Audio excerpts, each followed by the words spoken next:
Yeah, man. What up, YouTube? Mr. 300 Base back at you again, man, with another review. And today, oh, this ain't a review, man. It's not a review.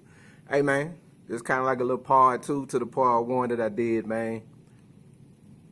Grab your drink, grab your vape, have a seat. Let's talk, man. Let's talk about this thing, man. Let's talk, man. I did the last video, man, and I got a lot of responses, man. A lot of people were leaving a lot of comments, asking a lot of questions, man. Got a lot of DMs saying, you know, I need to make another video. Can you do another video on this, or questions about this stuff or whatnot?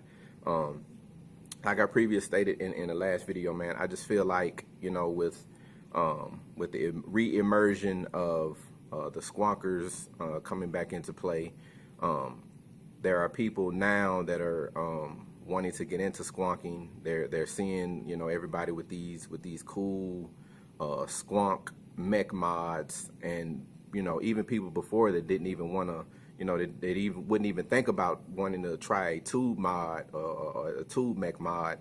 Now they're seeing these and they're like, yo, I gotta get me one. So, you know, I just kind of wanted to get back to the basics, man. Back to the basics of, you know, what we need to be doing so we can keep enjoying this thing that we're doing, man.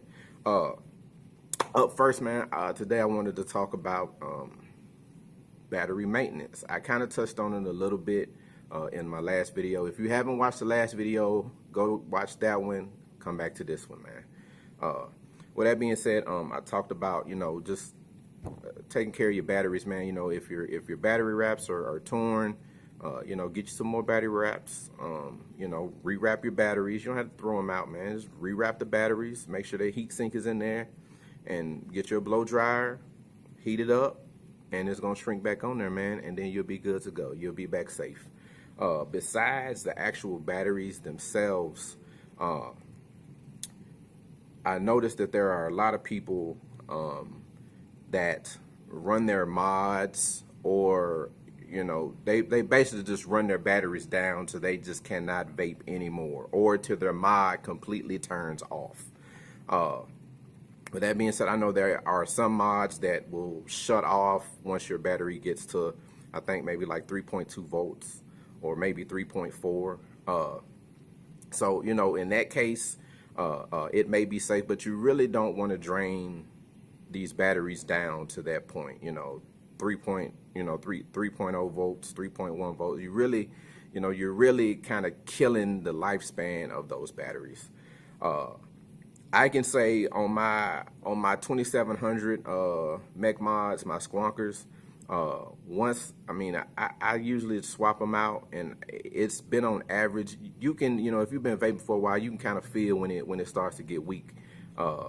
On these 2700s, by the time I feel like it's weak, I need to swap out the battery to another one. I throw them on the charger. They're at like a 3.6. So with my 18650s, when I feel like I need to swap out batteries, I throw them on the charger. They're usually around like a 3.2. So with that being said, throwing them on the charger.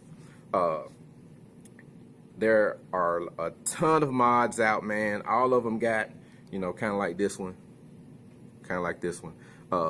they have a USB port on there, okay? A lot of them can be charged through the USB port on the mod. This is facts. A lot of them only have the USB port for updates and stuff like that. But a lot of them you can charge through the USB port. With that being said, you can, but just because you can doesn't mean you should. To me, it's been my experience that charging through a charger, a bay charger, is the best way to maintain your batteries and give them the full potential charge that they need.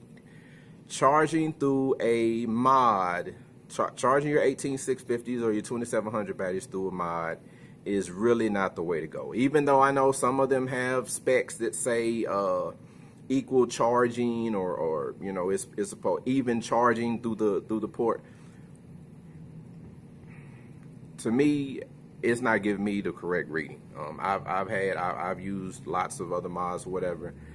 Besides that, I honestly just don't think it's the right thing to do. go out, get you a charger. This is a Luck. I think this is the V2 or V1.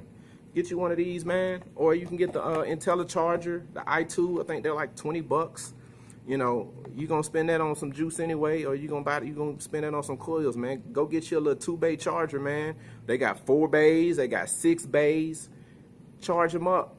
Charge them up on there, man. I promise you, you'll see a huge difference. Besides that, if you continue charging them through the mod, you'll notice over time, over the months, if you continue to do that, you will see the degradation in your battery life.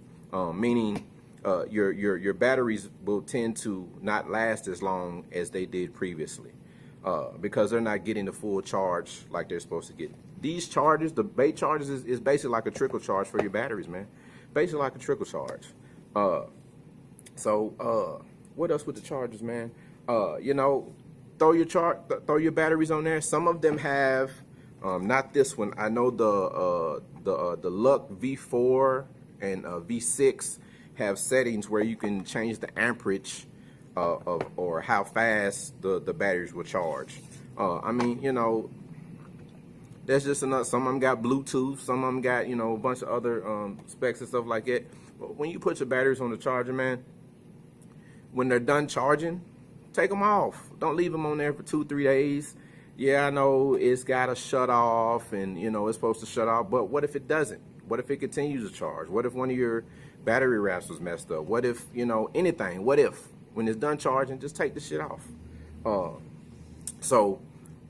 else, man? We are at, what was I talking about, man? Oh, transporting batteries. Transporting your batteries to and fro. To and fro, people. Hold on, man. I'm talking, man. I gotta give me a vape, man.